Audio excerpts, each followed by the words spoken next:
കടയിൽ നിന്ന് കേട്ടതാണ് എല്ലാ വർഷവും ഏപ്രിൽ 14 ആണല്ലോ വിഷു. ഈ വർഷം ഏപ്രിൽ 15 ആണല്ലോ വിഷു. അതെന്താ? അപ്പം നിനക്ക് വിഷു എന്താണ് ഈ വർഷം ഏപ്രിൽ 15 വന്നതെന്ന് അറിയണം അല്ലേ? ഇതിപ്പോൾ നിന്റെ കയ്യിൽ എന്താണ് ഇരിക്കണ? കുമ്മട്ടിങ്ങ. ഇതൊരു ഭൂമിയാണെന്ന് അങ്ങോട്ട് വിചാരിക്കാം. അതെന്തായതേ, ഇപ്പം ഈ ടോർച്ച് ഉണ്ടല്ലോ, ഇത് സൂര്യനാണെന്ന് വിചാരിക്കാം. മനസ്സിലായില്ലേ? അപ്പം സൂര്യൻ ഇവിടെ നിൽക്കുകയാണ്. അപ്പോൾ സൂര്യൻ്റെ ഇവിടെ ഈ ഭൂമിനെ മൊത്തം വലം വെച്ചുകൊണ്ടിരിക്കുകയാണ്. സൂര്യനല്ല വലം വെക്കണത്, ശരിക്കും ഭൂമിയാണ് വലം വെക്കണത്. ആ ഭൂമിനൊന്ന് തിരിച്ച്. അപ്പം ഇങ്ങനെ ഇരിക്കണം ഭൂമിയിൽ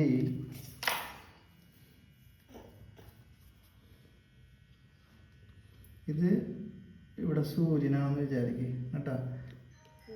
ഈ സൂര്യൻ ഇങ്ങനെ നിൽക്കുമ്പോൾ ഭൂമി കറങ്ങിക്കൊണ്ടിരിക്കുകയല്ലേ?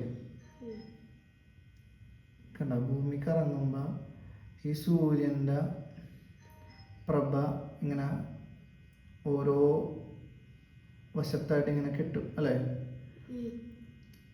അപ്പം ഇങ്ങനെ 365 ദിവസവും ഭൂമി ഭ്രമണം ചെയ്തുകൊണ്ടിരിക്കുകയാണ്.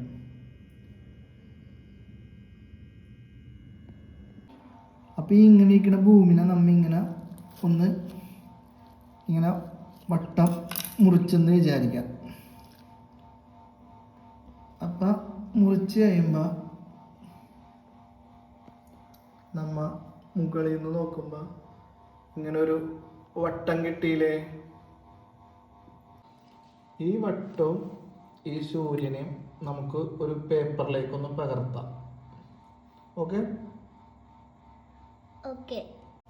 അപ്പം ഈ ഭൂമിയുടെ വൃത്തം നമ്മിങ്ങനെ വരച്ചെന്ന് വിചാരിക്കാം. ഇത് കുമ്മട്ടിക്ക് ഇപ്പം നമ്മൾ മുറിച്ചില്ല. ഇപ്പോൾ ഭൂമിയെ മുറിച്ച് കഴിഞ്ഞപ്പോൾ ഉള്ള ഇതാണ് സങ്കല്പിക്കുക. അപ്പോൾ ഒരു വൃത്ത ആകൃതിയിൽ നമുക്ക് കിട്ടി അല്ലേ? ഇവിടെ ഇങ്ങനെ സൂര്യൻ ഈ ഭാഗത്ത് നിൽക്കുകയാണല്ലോ ഇപ്പം. അപ്പോൾ നമുക്ക് അതൊന്ന് അടയാളപ്പെടുത്താം.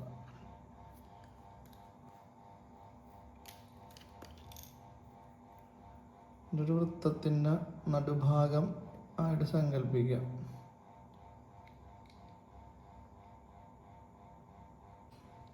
അപ്പം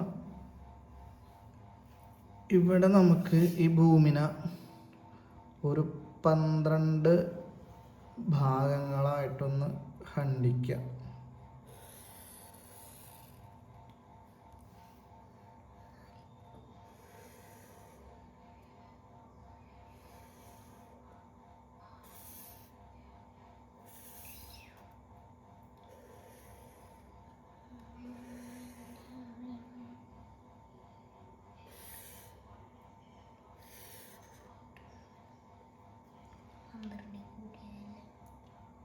അപ്പം നമ്മളിങ്ങനെ ഒരു 12 ഭാഗങ്ങളായിട്ട് ഖണ്ഡിച്ച് അല്ലേ? ഇപ്പം സൂര്യൻ്റെ വെട്ടവും നമുക്കൊന്ന് ഒരു പോയിന്റിലേക്ക് ആക്കാം. സൂര്യൻ ഇവിടെയാണ് നിന്നിരുന്നതെന്ന് വിചാരിക്കാം. സൂര്യൻ ഇവിടെയാണ് നിന്നിരുന്നത് അല്ലേ? അങ്ങനെ ഒന്ന് വിചാരിക്കാം. അപ്പോൾ നമുക്ക് ഇത് മുതൽ ഒന്നൊന്ന് എണ്ണം ഇടാം. 1, 2, 3. അപ്പം ഇങ്ങനെ ഇതിൽ 1, 2, 3, 4, 5, 6, 12 ഇങ്ങനെ 12 ഭാഗങ്ങളാക്കി ആ ഒരു ഭൂമിയുടെ ഈ 12 ആക്കിയതിന് ഓരോ ഭാഗത്തിന് ഒന്ന് 30 നമുക്ക് വായിക്കാം. 7, 8, 9, 10, 11, 12, 13, 14, 15, 16, 17, 18, 19, 20 അങ്ങനെ ഇങ്ങനെ 30 ഭാഗങ്ങളാക്കി വായിക്കാം. ഈ 30 ഭാഗങ്ങളാക്കിയാൽ ഭൂമി ഇങ്ങനെ ഓരോ ദിവസം കറങ്ങിക്കൊണ്ടിരിക്കുകയുള്ള. അപ്പോൾ ഒന്നാമത്തെ ദിവസം സൂര്യൻ ഇവിടെ ആയിരിക്കും ഒരു കറക്കം കഴിഞ്ഞ് കഴിയുമ്പോൾ. രണ്ടാമത്തെ ദിവസം സൂര്യൻ ഇവിടെ ആയിരിക്കും. മൂന്നാമത്തെ ദിവസം സൂര്യൻ ഇവിടെ ആയിരിക്കും. നാലാമത്തെ ദിവസം സൂര്യൻ ഇവിടെ ആയിരിക്കും. അങ്ങനെ ഈ 12 ഭാഗങ്ങളാക്കി ഭൂമിനെ നമ്മൾ വിഭജിച്ചതിൽ 12 ഭാഗങ്ങൾ വന്നതെന്ന് വെച്ച് കഴിഞ്ഞാൽ 365 ദിവസമാണല്ലോ. ഞാൻ ഒന്നും കൂടി ഒന്ന് പറഞ്ഞുതരാം. ഇപ്പം സൂര്യൻ ഇവിടെ നിൽക്കണേ, ഭൂമി ഇങ്ങനെ കറങ്ങിക്കൊണ്ടിരിക്കണം. അപ്പോൾ ഇത് നമ്മ ഈ 365 ഇത് ദിവസത്തിന് നമ്മൾ 12 കൊണ്ട് ഹരിക്കുമ്പോൾ ഏകദേശം 30 വെച്ച് കിട്ടും എന്നൊരു. അപ്പോൾ ഇത് ഏകദേശം 30 വെച്ച് വരും.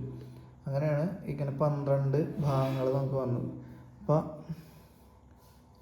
ഈ മലയാള മാസം നമുക്ക് രാശിചക്രത്തിൽ അടയാളപ്പെടുത്തുന്ന രീതിയിൽ തന്നെ നമുക്കിവിടെ അടയാളപ്പെടുത്താം. ഒന്നാമത്തെ ഇത് മേടമായിട്ട് സങ്കല്പിക്കുക.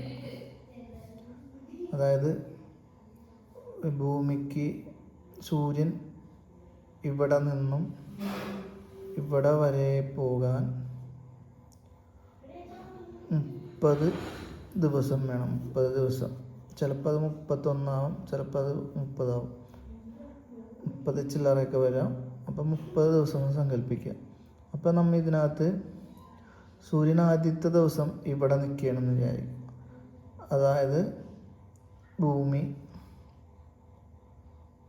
ഒന്ന് വലം വെച്ച് ഒരു ദിവസം കഴിയുമ്പോൾ ഈ നിൽക്കുന്ന സൂര്യൻ അടുത്ത സ്ഥാനത്തേക്ക് മാറും. സൂര്യൻ അപ്പം ഇവിടെ എത്തും. പിന്നെ സൂര്യൻ ഇവിടെ നിൽക്കും. സൂര്യൻ ഇതിന് നേരെ.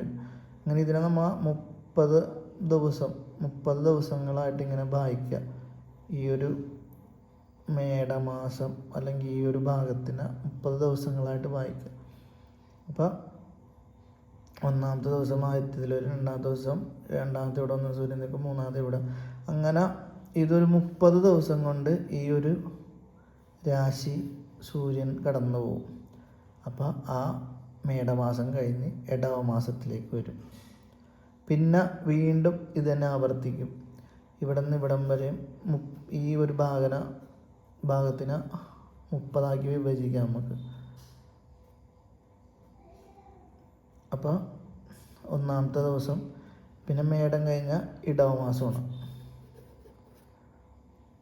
അപ്പോൾ ഒന്നാമത്തെ ദിവസം സൂര്യൻ ഒരു ഭാഗം കഴിയും, രണ്ടാമത്തെ ദിവസം ഒരു ഭാഗം കഴിയും, മൂന്നാമത്തെ ദിവസം ഒരു ഭാഗം കഴിയും, നാലാമത്തെ ദിവസം ഒരു ഭാഗം, അഞ്ചാമത്തെ ദിവസം ഒരു ഭാഗം, ആറാമത്തെ ദിവസം ഒരു ഭാഗം, ഏഴാമത്തെ ദിവസം ഒരു ഭാഗം, എട്ടാമത്തെ ദിവസം ഒരു ഭാഗം. അങ്ങനെ സൂര്യൻ വീണ്ടും ഈ 1 തുടങ്ങി 30 ദിവസം വരെ ഇടവ മാസം കഴിയും. അപ്പോൾ എന്തായി? 30 ദിവസം കൊണ്ട് ഇടവം തീർന്നു. പിന്നെ അടുത്ത മാസം മിഥുനം, കർക്കിടകം,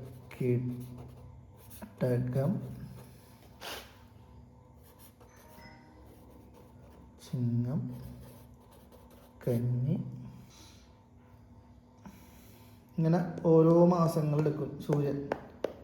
അപ്പോൾ ഓരോ മാസങ്ങൾ, അതായത് 30 ദിവസം വീതം എടുക്കും. ആ 30 ദിവസങ്ങൾ വീതം എടുക്കുന്നതിന് മലയാളത്തിൽ ഓരോ മാസങ്ങളായിട്ട് സങ്കല്പിച്ച് മേടം, ഇടവം, മിഥുനം, കർക്കിടകം, ചിങ്ങം, കന്നി, തുലാം, വൃശ്ചികം, ധനു, മകരം, കുംഭം, മീനം എന്ന് വരും. അപ്പോൾ ഈ ജ്യോതിഷപ്രകാരം മേടം എടുക്കാൻ കാരണം എന്താണ്? അല്ലേ?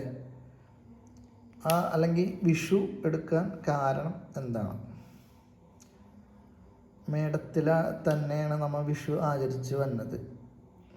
അതെന്താണ് എന്നുള്ളത് ഇപ്പോൾ പറയാം. വീഡിയോ ഇത്തിരി ലെങ്തായി പോകുന്നുണ്ട്, ക്ഷമിക്കണം.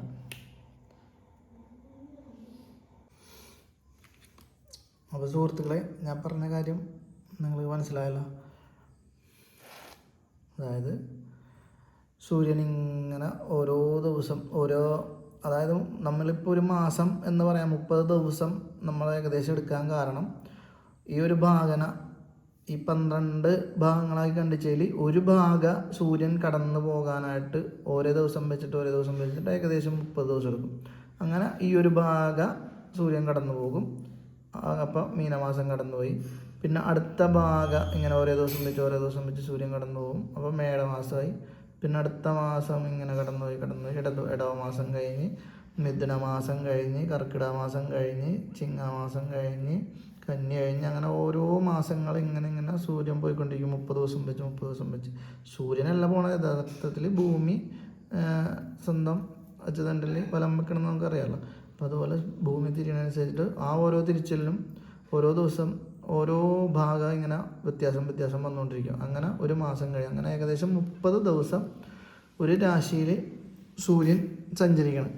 അപ്പോൾ ഈ മേടം വിഷു ആയിട്ട് എടുക്കാനും അതിൽ തന്നെ ചില വർഷങ്ങളിൽ മാത്രം എന്താ പറയുക ഏപ്രിൽ 14 എല്ലാ വർഷവും വരണത് വിഷു ഏപ്രിൽ 14 ചില വർഷങ്ങളിൽ ഏപ്രിൽ 15 വരും. അതിൻ്റെ കാരണങ്ങൾ പറയാൻ വേണ്ടിയിട്ടാണ് നമ്മൾ ഈ കാര്യം പറഞ്ഞു തുടങ്ങിയത്. അപ്പോൾ വെറുതെ നിങ്ങളോട് അതെങ്ങനെ വന്നെന്ന് പറഞ്ഞാൽ ചിലപ്പോൾ നിങ്ങൾക്ക് മനസ്സിലാവില്ല. അതുകൊണ്ടാണ് ഇങ്ങനെ വരച്ച് കാര്യങ്ങൾ പറഞ്ഞ് ഈ ഭൂമിയുടെയും സൂര്യൻ്റെ ഇതും കൊണ്ട് നമ്മൾ ഓരോ മാസങ്ങൾ എടുക്കുന്നത് ആദ്യം മനസ്സിലാക്കി തന്നത്. അപ്പം ഇങ്ങനെ വന്നതിന് ശേഷം ഇവിടെ മീനമാസം കഴിഞ്ഞ് സൂര്യൻ അടുത്ത മേടമാസത്തിലേക്ക് ഇവിടെ നിന്ന് മേടമാസത്തിലേക്ക് പോകാൻ സാധാരണ ഏപ്രിൽ 14 തന്നെ മേടമാസത്തിലേക്ക് എത്തും. അതായത് ഈ മീനം അവസാനം ഉണ്ടല്ലോ, മീനത്തിൻ്റെ അവസാനം. അപ്പം ഇങ്ങനെ ഒരു രാശിയിൽ നിന്നും അല്ലെങ്കിൽ ഒരു മാസത്തിൽ നിന്നും അടുത്ത മാസത്തിലേക്ക് സൂര്യൻ കടക്കുന്നതിനാണ് സംക്രമണം എന്ന് പറയുന്നത്. അപ്പം ഇപ്പോൾ സൂര്യൻ ചിങ്ങത്തിൽ നിന്ന് കന്നിയിലേക്ക് കടക്കുമ്പോൾ ചിങ്ങ സംക്രമം, കന്നിയിൽ നിന്ന് തുലാത്തിലേക്ക് കന്നി സംക്രമം, തുലാത്തിൽ നിന്ന് വൃശ്ചികത്തിലേക്ക് തുലാസംക്രമം. അങ്ങനെ പറഞ്ഞ് ഈ മീനത്തിൽ നിന്നും സൂര്യൻ മേടത്തിലേക്ക് കടക്കണേന് മീന സംക്രമം എന്ന് പറയുന്നത്. മീനം കഴിഞ്ഞ് മേടത്തിലേക്ക് സഞ്ചരിക്കുന്നു. ഈ മേടത്തിലാണ് ജ്യോതിഷപ്രകാരം മേടപ്പത്ത് എന്നൊക്കെ നമ്മൾ കേട്ടില്ലേ, സൂര്യന് അത്യുച്ചം കിട്ടണ ഒരു രാശിയാണ് മേടപ്പത്ത്. മേടം 10 സൂര്യന് ഒരു വല്ലാത്തൊരു ശക്തിയായിരിക്കും. അപ്പോൾ ആ മാസമായിട്ടാണ് അത് മേടമാസം വരുന്നത് കൊണ്ടാണ് നമ്മൾ ആ മേടം തന്നെ വിഷു ആയിട്ട് ആചരിക്കുന്നത്. അപ്പോൾ ഈ മാസത്തിലൊരു പ്രത്യേകത, ഈ സൂര്യനൊരു പ്രത്യേകത എന്ന് വെച്ചാൽ എന്തും വളരാനും എല്ലാനല്ല ഊർജ്ജം വേണം. അപ്പോൾ താമരയാണെങ്കിൽ ഇപ്പോൾ പകൽ വെട്ടമുണ്ടെങ്കിൽ വിരിയും, അപ്പോൾ സൂര്യപ്രകാശമുള്ളപ്പോൾ. അപ്പോൾ അതുപോലെ എല്ലാ ജീവജാലങ്ങളൊക്കെ സൂര്യൻ്റെ നല്ല സ്വാധീനം ചെലുത്തുന്നുണ്ട്. അപ്പോൾ സൂര്യൻ്റെ സ്വാധീനം വളരെ വലുതാണ്. അതുകൊണ്ട് തന്നെ ഈ മേടപ്പത്തിൽ സൂര്യൻ അത്യുച്ചത്തിൽ വന്നത് കാർഷിക വിളകൾക്കും കാര്യങ്ങൾക്കൊക്കെ ആയിട്ട് എടുക്കണതുകൊണ്ടും മേടം 1ാമത്തെ മാസമായിട്ട് ജ്യോതിഷപ്രകാരം സങ്കല്പിച്ച് പോരുന്നത് കൊണ്ടും അതിൽ തന്നെ മേടപ്പത്ത് ഞാൻ പറഞ്ഞില്ല വിശേഷമായതുകൊണ്ടും അത് നമ്മൾ വിഷു ആയിട്ട് ആചരിക്കണം. ഈ മീനത്തിൽ നിന്നും മേടത്തിലേക്കുള്ള സൂര്യൻ്റെ മീന സംക്രമണം അത് ചില മാസങ്ങളിൽ ചില വർഷം ഏപ്രിൽ 14 വരേണ്ടതിന് പകരം 15 വിഷു എടുക്കണമെന്നാണ് നമ്മൾ ഇപ്പോൾ പറഞ്ഞു തുടങ്ങിയത്. അതായത് ഈ സംക്രമണം കഴിഞ്ഞ് പിറ്റേ രാത്രി പുലർന്നു വരുമ്പോഴേ വിഷു ആചരിക്കുകയുള്ളല്ലോ. അപ്പോൾ ഏപ്രിൽ 14 പകലാണ് ഈ വർഷം സംക്രമണം നടക്കുന്നത്. പിന്നെ പുലർന്നു വരുന്നത് 15 ആയതുകൊണ്ട് ഈ തവണ നമ്മൾ വിഷു ഏപ്രിൽ 15 ആചരിക്കുന്നു. അതുകൊണ്ടാണ് ഈ വർഷം ഏപ്രിൽ 15 വിഷു വന്നത്.